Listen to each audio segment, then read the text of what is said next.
Espíritu.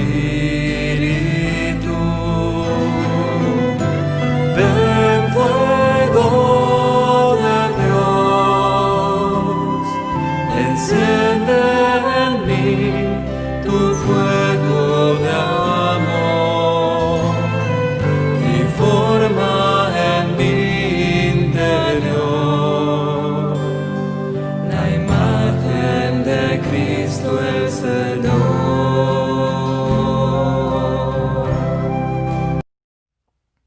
Hola queridos hermanos, después de este momento de oración, vamos a continuar con nuestra catequesis de Pueblo de Dios en el tema número 18. El tema se llama Iglesias e Iglesia de Cristo. Recordando que en el tema anterior empezamos a ver sobre las rupturas de la comunión y este bloque precisamente es la reintegración de la unidad y hablamos de lo que es el ecumenismo.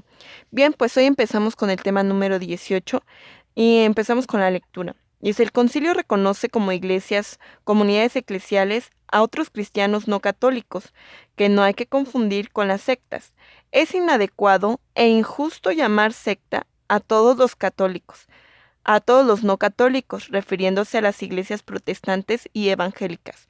Desde el tema anterior les decía que ha habido grandes rupturas en la iglesia cristiana, que han hecho bloques muy grandes de cristianos, pero no todos son sectas. O sea, hay iglesias reconocidas como la iglesia ortodoxa, la iglesia cristiana ortodoxa, cristiana anglicana, cristiana eh, católica, que son las tres principales que vamos a tener y algunas que mencionará el tema. Entonces sí, estas que no están bajo una estructura jerárquica y bajo toda esta situación de las grandes rupturas de la iglesia que no ha sido reconocida como tal, entonces sí son sectas, ¿no? Entonces no todo es secta. Hay unas que son iglesias y otras iglesias protestantes. Dice, hay iglesias en plural y hay iglesia de Cristo en singular y con mayúscula. Es la iglesia pueblo de Dios, cuerpo de Cristo, que Jesús quiso una y única. Jesús no quiso muchas iglesias, y él que haya varias es un pecado del hombre por culpa de ambas partes. O sea, Jesús funda una única iglesia. O sea, y después Constantino los llama cristianos. O sea, todos los seguidores de Cristo los consolida como una iglesia llamada cristiana. Ahí es donde vamos reconociendo esa identidad. Sin embargo, Jesús no quería que los cristianos estuvieran divididos, que hubiera tantas iglesias cristianas. Él funda solo una iglesia, que es la iglesia de Cristo, en la que nosotros vamos caminando, la iglesia cristiana católica. Sin embargo, bueno, por cuestiones del propio humano que no se da a entender, que no reconoce a Dios y que se divide, porque pues muchas veces estas grandes divisiones que se han hecho en la iglesia no siempre han sido culpa de uno, o sea, también han sido culpa de ambas partes, tanto la Iglesia Católica que no sabe dialogar con aquel que a lo mejor está desubicado, como aquella persona que piensa que tiene también la razón, ¿no? Entonces, es una cuestión como en alguno de los temas que veíamos, ¿no? O sea, no son hermanos separados, también tanto separado es el que se va como el que se queda porque no hace porque también se aparta del otro. En varios momentos de la historia de la Iglesia se excomulgó y anatemizó a los otros, sin ver grupos disidentes en sus diversos elementos, reconociendo incluso sus valores positivos. Eh, se excomulgó, pues es una palabra que conocemos comúnmente, que hace referencia a la desunión de la iglesia, en donde se le quita esa unión a ser parte o que se saca del parte de la iglesia como cuerpo místico, y anatema, que es una palabra que viene de de una palabra del hebreo que es haram. O sea, anatema es haram. Haram en el hebreo significa dedicar a la destrucción, o sea, es como una maldición. La idea básica de esta palabra del haram es algo, se le da algo a alguien que ha sido puesto bajo una prohibición que lo destina a la destrucción o lo aparta de la propia sociedad. O sea, cuando le decían haram, pues es así como que tú estás ya excluido, tú ya estás como apartado. A veces una cosa era eliminada del uso profano y consagrada o santificada, y entonces bajo este término, ¿no? O sea, alguien que estaba convertido, pues también le decían haram. ¿Por qué? Pues porque ha sido apartado de las cosas profanas y ya se le da esa prohibición, o viceversa, también aquel que hace lo contrario. En el Nuevo Testamento se usa esta palabra en Romanos 9:3 y Corintios 12:3, en Gálatas 1:8-9 y en 1 Corintios 16:22, con el sentido de pronunciar con una maldición sobre otro o ponerse uno mismo bajo esa propia maldición. En la primera carta de Corintios 16:22 tiene el sentido especial de pronunciar maldición sobre quienes deliberadamente desprecian el amor de Cristo. O sea, hay un haram, hay un anatema a aquellos que desprecian lo que Dios nos da, ¿no? Entonces, bajo este sentido de excomunión y anatematización, pues no se reconoce, o sea, en vez de dialogar con aquellos que tenían dudas, pues inmediatamente se les excluía de la iglesia, se les excomulgaba, y bueno, pues a lo mejor influían distintos elementos. Y bueno, pues también ahí es en donde empezamos a ver las grandes separaciones. Dice, por ejemplo, Lutero en sus primeros años era profundo en su espiritualidad y en su solidez bíblica, y afirmó muchas veces, de viva voz y por escrito, que jamás se apartaría de la iglesia. Pero después se fueron extremando las cosas hasta que se dio la división, y con esto todas las consecuencias. ¿Sí? Lutero pues era un fiel católico cristiano, teólogo muy especializado en las cosas de la Biblia, y que pues era una de los grandes estudiosos de la iglesia. Sin embargo, hubo una división en cuanto a sus ideales y sus afirmaciones, y pues lejos de llegar al diálogo, pues la iglesia, atreviéndome a decirlo así, se vio un poco ignorante y poco empática, y en vez de pues dialogar con él sus ideales y poder pues llegar a un acuerdo, explicarlos, em, deciden excomulgarlo, ¿no? Entonces pues las cosas se complicaron mucho. Tampoco es que haya sido un santo, sino que pues digamos que no estaba tan equivocado en algunas cosas, ¿no? Solo que estaba mal enfocado. Por ejemplo, hoy católicos y luteranos están llegando a acuerdos doctrinales importantes, con empatía, entendiendo su lenguaje y su contexto histórico, como el que hay entre anglicanos y católicos. O sea, ahí está otra iglesia de cristianos, los luteranos y los anglicanos. O sea, somos parte de la misma iglesia, pero pues con distintos ideales. Bueno, y bajo estos conceptos es importante pues que nosotros entendamos esta situación de las iglesias, ¿no? Primero, el anglicanismo o la iglesia anglicana.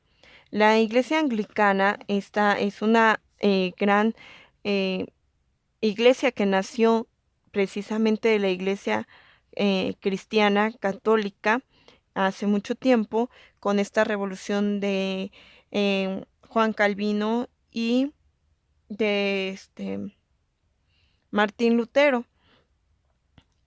Su rito es muy parecido al que nosotros tenemos, o sea, en cuanto a lo que conocemos como Iglesia Católica. Sin embargo, sus creencias están basadas únicamente en la Sagrada Escritura, la tradición apostólica y la razón. Ellos no reconocen, o sea, los anglicanos no reconocen al Papa, y es ahí donde empieza, ¿no? Todo esto, porque no reconocen al Papa, pero tienen obispos, ¿no? Entonces, creen en la tradición apostólica, o sea, en que hay alguien que sucede a los apóstoles, pero no creen en la autoridad precisamente del Papa, ni en todo lo que escriben obviamente los papas, ni nada. O sea, se quedan únicamente con lo que es la Sagrada Escritura, la tradición apostólica y la razón pura, ¿no? Entonces, em, en cuanto a las Sagradas Escrituras, pues sí tienen en los testamentos, los libros del Antiguo del Nuevo Testamento, eh, el credo profesan el credo apostólico y el credo niceno-constantinopolitano, y tienen únicamente dos sacramentos, que es el bautismo y la Eucaristía. De entre pues lo más importante, ellos no le tienen veneración a los santos, ¿sí? Ellos no veneran a los santos. También en esas iglesias sí hay imágenes de Cristo, de la Virgen y de los santos, pero solo como iconos o como pinturas, ¿no? O sobre vitrales, no es para nada los tienen como en bulto. También pues en estas iglesias rinden, tienen que, bueno, aprenden la diferencia entre imágenes de culto y en las que sí tienen algo como de aceptación, como pues es la imagen de Cristo. También la misa anglicana es muy parecida a la misa católica de manera ordinaria, sugerida pues sobre todo después del Concilio Vaticano II. Y ellos tienen sobre todo la misa tridentina o tradicional, que es antes de dicho concilio, y esta concluye con la epíclesis, es decir, cuando se invoca al Espíritu Santo. O sea, es un poquito complicado este rito, es muy parecido al que conocemos nosotros, ¿no? Entonces, em, la iglesia anglicana sobre todo se da en los países ingleses como Inglaterra, claro, Irlanda y Canadá, Estados Unidos, ¿no? Entonces, eso es lo que más o menos nosotros tiene de diferente hacia la iglesia cristiana. A lo mejor ustedes la ubican más en cuestiones de películas y todo esto, ¿no? Entonces, por eso a lo mejor dicen, ay, pero ¿por qué se visten? Sí, se visten como sacerdotes y todo, pero no tenemos diferencias en nuestra ideología y nuestra práctica religiosa, aunque tenemos pues casi los mismos dogmas. La iglesia luterana pues está basada y fundada en la teología de Martín Lutero, que pues Martín Lutero, como ya les decía, era un teólogo, además fraile, católico, y que fue el reformador pues de la doctrina y la teología. Fue, sobre todo en la iglesia luterana, tiene su principio en Alemania, ¿no? Entonces, pues en la región de Habsburgo. La mayor cantidad de personas luteranos son alemanes, suecos y en Estados Unidos, ¿no? O sea, México se ha caracterizado por ser una iglesia cristiana católica y bajo esta situación del Papa. ¿Qué tienen de diferente ellos a nosotros? Son una iglesia que acepta que la fundación viene de Cristo, creen en que Dios, en la Trinidad, en el Padre, en el Hijo y en el Espíritu Santo como un solo Dios. eh, su principio fundamental es la Biblia, ¿sí? ¿Por qué es diferente? O sea, quiero que aclaremos. Recuerden que la Iglesia Católica Cristiana tiene principios básicos en la Sagrada Escritura, el magisterio y la tradición, ¿sí? Bueno, obviamente el magisterio con la enseñanza de los apóstoles. Entonces, el magisterio es básico desde la enseñanza de los apóstoles hasta lo que el Papa nos va enseñando hasta nuestros días. Entonces, por eso es tan diferente, porque ellos nada más basan su fe en la Sagrada Escritura, lo que dice la Sagrada Escritura, y si no está escrito en la Sagrada Escritura, no es válido. Creen obviamente en la Santísima Trinidad, el Padre, el Hijo y el Espíritu Santo.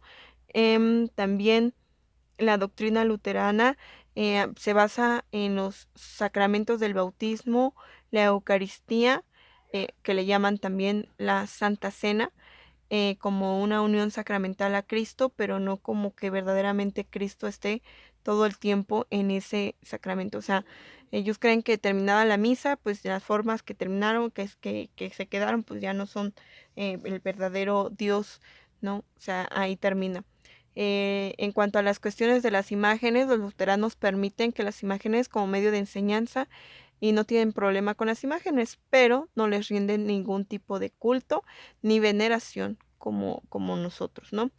En cuestiones de eh, la liturgia históricamente de ellos viene de la misa pretridentina, ¿sí? O sea, ya tendremos tiempo de que les explique qué es la misa tridentina y que no está prohibida por la Iglesia Católica, pues fue antes del Concilio Vaticano II, pero con la reforma del Concilio Vaticano II, pues muchos la dejaron de practicar por no confundir a la gente y sobre todo a los fanáticos, ¿no? Entonces, ellos practican este tipo de misa pretridentina que es muy conservadora, muy solemnísima, bueno, muy solemne, y están influenciados pues por otras ideas del protestantismo.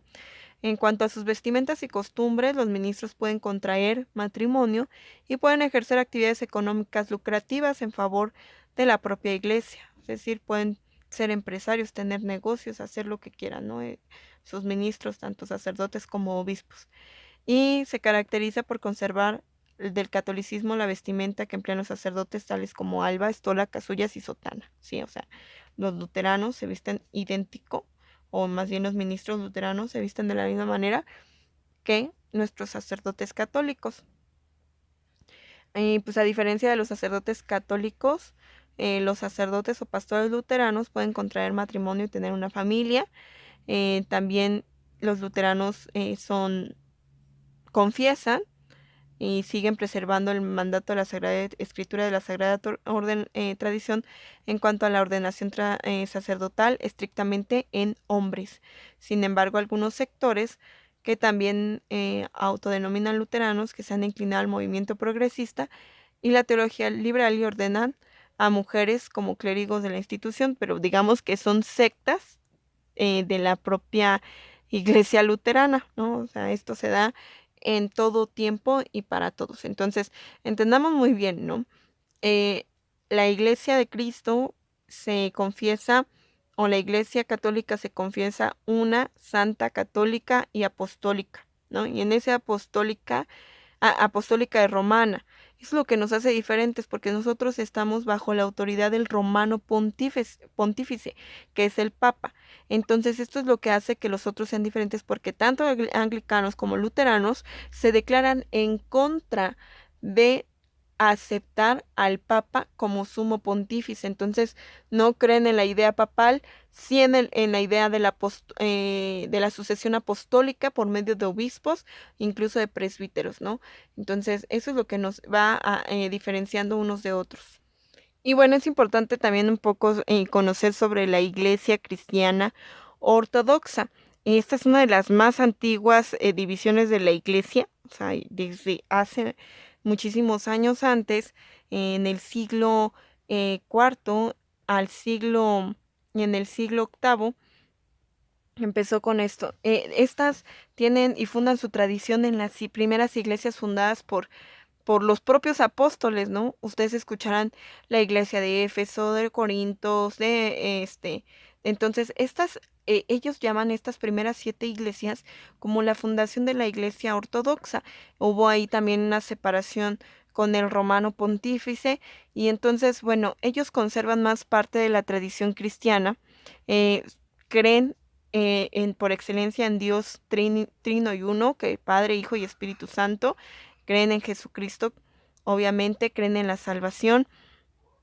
em, es obviamente em, en Europa donde nace sobre todo en lo que es Jerusalén, en Nazaret, en Belén, en Palestina, todas estas iglesias bueno, estas comunidades que estaban alrededor precisamente de los lugares de donde empezó la predicación de la iglesia, ¿no?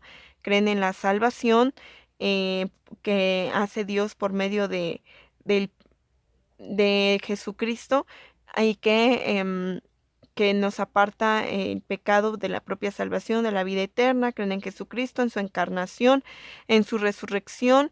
También la doctrina ortodoxa eh, cree obviamente y trabaja por medio de la enseñanza de los apóstoles, de los evangelios y de los padres de la iglesia. Creen en la Trinidad, profesan el credo niceno-constantinopolitano, que es el que conocemos ya todos.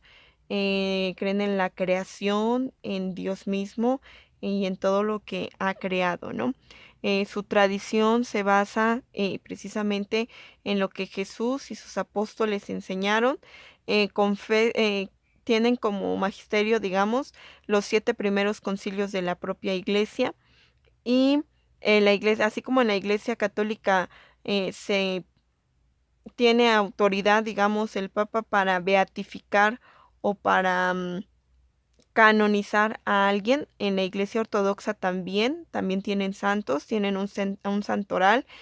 Y bueno, pues sus santos, eh, antes, no, la Iglesia Católica todavía toma muchos santos de los que ellos canonizaron antes de la división, ¿no? Ya después de la división, pues creo que cada quien tuvo sus santos, pero como por ejemplo Santa Mónica, San Lorenzo, y algunos santos que no son de mucha devoción cristiana, católica, o que no conocemos tanto, o, porque son de muchos siglos atrás. Esos primeros santos de los primeros siglos son precisamente de la iglesia, que nacieron en la iglesia cristiana católica, pero que pues se quedaron con, em, más bien, son todavía parte antes del cisma con la iglesia ortodoxa. Ellos no tienen esta jerarquía de la iglesia, ellos lo que tienen son patriarcas, como en el Antiguo Testamento, no con obispos y en esta jerarquía que conocemos. Y bueno, sus vestimentas cambian bastante a las de que nosotros conocemos en nuestra iglesia cristiana. Entonces, visten más un tipo de vestimenta como la de los judíos del Antiguo Testamento, ¿no? Entonces, bueno, hay muchísimo más que ver, pero el tiempo es poco y nada más quería que vieran estas estas 4 principales ramas de la iglesia eh, cristiana, que son los católicos, los ortodoxos, los anglicanos y los luteranos, que son precisamente los que tienen pues mayor afluencia, que nacieron como tal de la Iglesia Católica Cristiana, pero que se rompieron o se dividieron en algún momento.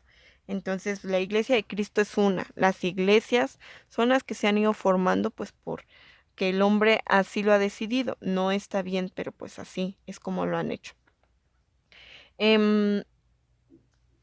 Continuamos con la lectura de nuestro libro. Dice, el nuevo libro de la fe, señala las conciencias de la fe entre luteranos y católicos.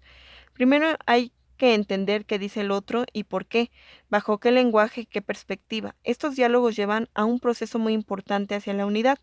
Una sola iglesia quiso Jesús, la iglesia actual católica, romana. Es el tronco original y no sabemos cómo será la unidad futura, sobre todo en la dimensión disciplinaria estructural, cuando las diversas iglesias se congreguen en un solo rebaño con un solo pastor. ¿Qué tipo de unidad sería? Sí, o sea, los temas cristianos que conocemos, como los evangélicos, como, no sé, hasta el Pare de Sufrir, que tiene a Jesucristo como base, hasta, no sé, los adventistas, los mormones, esos sí son sectas, ¿sí? Pero estas 4 iglesias pues son llamadas también religiones porque nacen del cristianismo. El cristianismo es una única religión con diferentes iglesias y profesiones, ¿no? Entonces, eh, la unidad no sabemos cómo va a ser. A lo mejor no todos van a estar de acuerdo con lo mismo. Sin embargo, debemos de entender que tenemos a Cristo como único pastor. Yo me atrevo a pensar, a decir, bueno, estas diferencias pues han hecho y multiplicado el hecho de que muchos crean en Cristo de maneras distintas, ¿no? Sin embargo, que quizás no está mal que crean en Cristo. El problema es que a veces no nos ponemos de acuerdo. Sin embargo, lo que está mal es que a veces nosotros como propios católicos cristianos ni siquiera conozcamos nuestra fe y andemos haciendo estos sincretismos que decía diría en otro tema, estas combinaciones de uno y de otro, ¿no? Entonces tampoco eso es válido y que a veces como católicos pues que andamos negando algunos dogmas o profesando algunos otros y pues más bien parecemos más protestantes nosotros.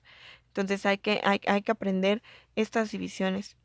En la doctrina, estructura jerárquica y la expresión de la fe en el culto y de los sacramentos de la eclesiología, sacramentos y ministerios es donde está el problema del fondo, ¿sí? O sea, ¿en qué vimos con la pequeña reseña que les hice de cada una de las iglesias y ojalá le hayan entendido? Bueno, pues el problema está en algunos en su fundamento, o sea, en su eclesiología, si se dieron cuenta, sobre todo en los sacramentos, ¿no? Mientras la anglicana y la luterana profesa únicamente dos sacramentos, que es el bautismo y la Eucaristía, pues ahí también tenemos un poquito de problema con los sacramentos, ¿no? Eh, nosotros profesamos 7 sacramentos y ellos pues únicamente sacramentos ven 2, los demás son prácticas religiosas. Em, Y también en los ministerios, ¿no? También ahí es donde, sobre todo en los ministerios jerárquicos, ¿no? Que es el obispado, el sacerdocio, y que algunos, bueno, dicen que hasta son más liberales. En la doctrina dice la unidad futura no quiere decir que los ortodoxos y protestantes vuelvan al catolicismo, sino que los tres busquen una unidad nueva. No se trata de que ellos se conviertan al catolicismo, porque la conversión no es de Cristo, no a una iglesia. La conversión es de Cristo, no a una iglesia. Esta unidad futura que esperamos y el camino de la unidad es justamente unitatis redintegratio, ¿no? O sea, la unidad. Se empieza a reconocer como iglesia a un grupo separado cuando es suficientemente grande y tiene un cuerpo doctrinal, una estructura jerárquica y una forma de culto o adoración.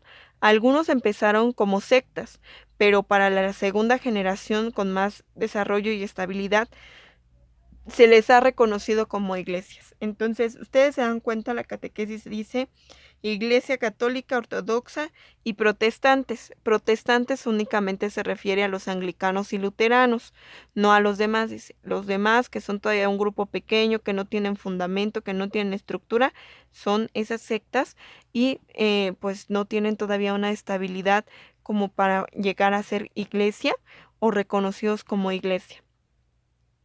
Esta unidad requerida por Jesús se irá dando por medida en que aprendamos a respetar a los demás y que junto con ellos busquemos caminos y campos de unidad. O sea, no buscamos que ellos se conviertan, o sea, porque al final son cristianos, pero solo estos. Buscamos que los que no tienen como una fe bien fundamentada, pues sí, sí se conviertan al catolicismo o en todo caso a alguna de las que ya conocemos.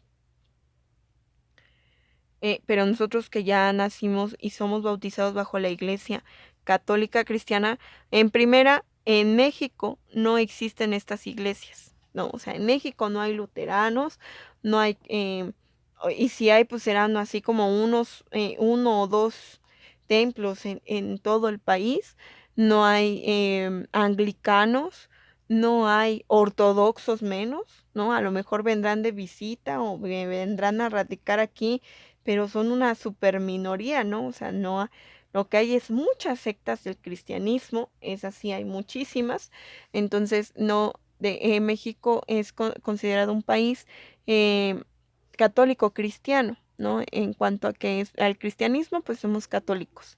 Hay algunos países en el propio continente que sí, como Estados Unidos y Canadá, que están bajo estas tendencias anglicanas o luteranas, ¿no? O sea, bajo el cristianismo protestante. Y los ortodoxos, pues de plano están en Europa, ¿no? O sea, no aquí.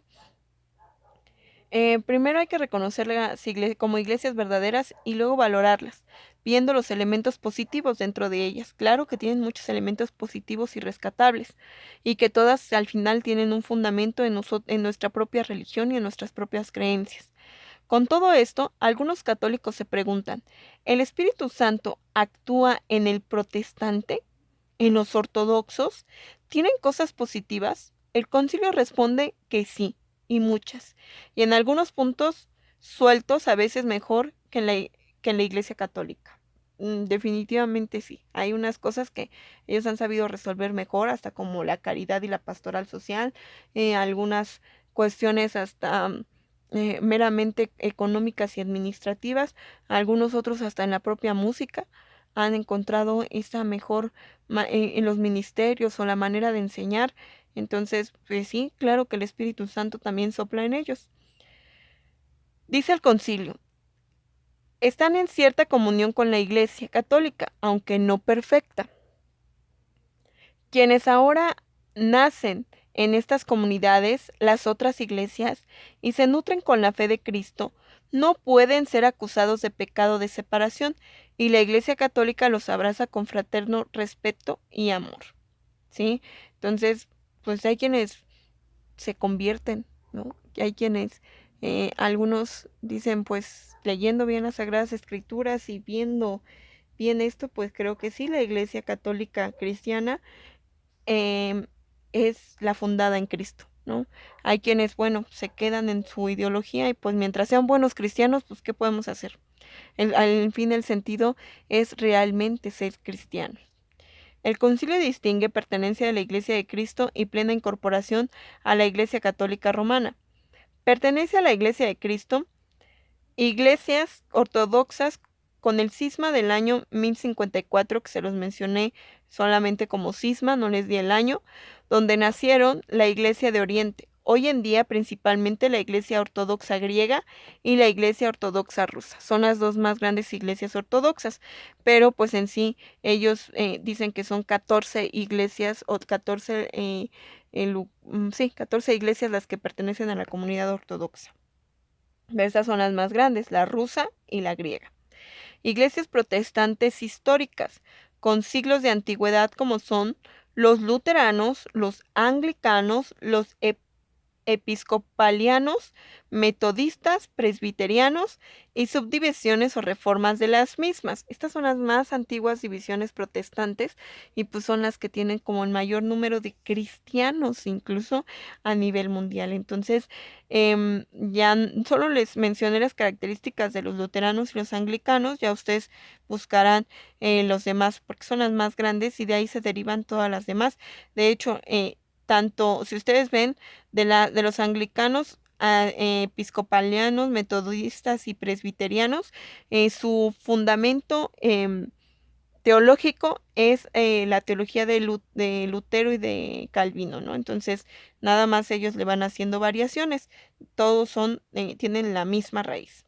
Iglesias protestantes nuevas generalmente no tienen mucho sentido de cuerpo, por lo que cada comunidad local es independiente de otras. Destacan los evangélicos, que tienen muy claro el anuncio evangelizador, o sea, son los que andan tocando y puerta por puerta, a eso se dedican ellos, son evangélicos, van a llevar el evangelio. Sin embargo, ¿a qué se refiere esto? Pues que no tienen un fundamento y que a lo mejor de país a país, de lugar a lugar, de colonia a colonia, pues no tienen como el mismo fundamento teológico o tienen incluso distintas prácticas. Los pentecostales, que han vivido e insistido en la experiencia pentecostal del Espíritu Santo. Asambleas de Dios, Iglesia Cuadrangular, todos estos templos, sobre todo donde hacen muchas asambleas de oración, invocan mucho al Espíritu Santo y bueno, ya ustedes a lo mejor los han visto y los conocen. Cristianos sin denominación, personas en que su forma de doctrina, vida y culto son evangélicas o pentecostales, pero no se afilian a ninguna iglesia, llamando simplemente cristianos, ¿sí? Hay algunos cristianos que a veces van al templo de la esquina, a veces movieron ya el templo, van al otro, o sea, van buscando a Cristo, creen en Cristo, pero no tienen una definición segura. Y las sectas falsas, que son aquellas que aun cuando siguen algún principio cristiano, tienen graves errores en los principios dogmáticos esenciales, como en la Santísima Trinidad, la divinidad de Jesucristo, el valor redentor de la encarnación y la muerte.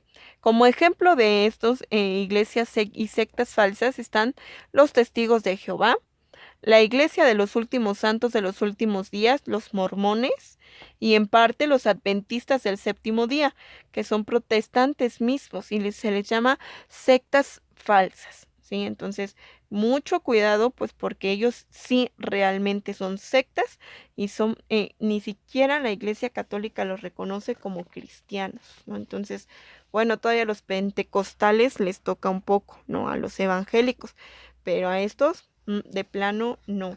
Estos ya tienen intereses emocionales y de otro índole y de otro tipo y niegan muchas de las cosas, como los mormones, ¿no? Que solo creen en Jesucristo como un profeta y un Dios muy distinto, ¿no? Y el Espíritu como una fuerza, y evidentemente al negar a María, pues niegan la encarnación. Y bueno, pues de ahí tantos errores dogmáticos. Entonces, estos sí, pues de plano se convierten en la lista de las sectas falsas y son de los que más conocemos que abundan en nuestro contexto. Aquí en México sí existen muchos que pues se dejan engañar por eso. Bien, de los documentos de la Iglesia vamos a rescatar el número 66 del Catecismo de la Iglesia Católica. La economía cristiana como alianza nueva y definitiva nunca cesará y no hay que esperar ya ninguna revelación pública antes de la gloriosa manifestación de nuestro Señor Jesucristo. Dei Verbum número 4. Sin embargo, aunque la revelación esté acabada, no está completamente explicitada.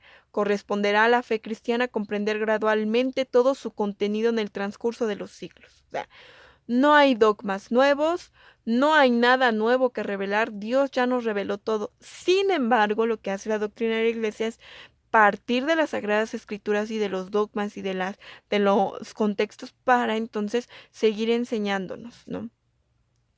A lo largo de los siglos, en el Catecismo de la Iglesia Católica, en el número 67, dice, a lo largo de los siglos había ha habido revelaciones llamadas privadas, algunos de los cuales han sido reconocidas con la autoridad de la Iglesia. Estas, sin embargo, no pertenecen al depósito de la fe. Su función no es la de mejorar o completar la revelación definitiva de Cristo, sino la de ayudar a vivirla más plenamente en cierta época de la historia. Guiado por el magisterio de la Iglesia, el sentir de los fieles sabe discernir y acoger lo que estas revelaciones constituyen como la llamada auténtica de Cristo o de sus santos en la Iglesia. La fe cristiana no puede aceptar revelaciones que pretendan superar o corregir la revelación de la que Cristo es la plenitud. En el caso de ciertas religiones no cristianas y también de ciertas sectas recientes que se fundan en semejantes revelaciones, ¿no? Entonces, hay que tener mucho cuidado con lo que creemos. Por eso, cuando se habla de las revelaciones marianas, de los mensajes de María y todo, la Iglesia revisa muy bien porque no puede haber revelaciones nuevas. Y cuando se aprueba una revelación en cuanto a mensajes de santos o de María misma, pues tienen que ir fundamentados en lo que la fe ya conoce, no en contra de lo que la fe ya tiene, ¿no? Entonces, bueno, de eso hablaremos en el siguiente bloque que habla de María. Y bueno, van a leer como citas de esta semana el libro de los Hechos de los Apóstoles, capítulo 9, versículo del 31 al 32, Hechos 11 del 22 al 26, Hechos 12 del 1 al 5, Hechos 13 del 1 al 4 y Hechos 14 del 23 al 28. Y las preguntas de esta semana son: ¿qué diferencia hay entre los términos Iglesia de Cristo y las iglesias? ¿A quiénes se le llaman sectas falsas? ¿Y por qué reciben este nombre? Y bien, pues esta vez el tema fue muchísimo más largo. Espero que les sirva de algo y que amplíe un poco nuestro conocimiento sobre nuestra propia iglesia. Vamos a hacer una oración para concluir nuestro tema en el nombre del Padre, del Hijo y del Espíritu Santo. Amén.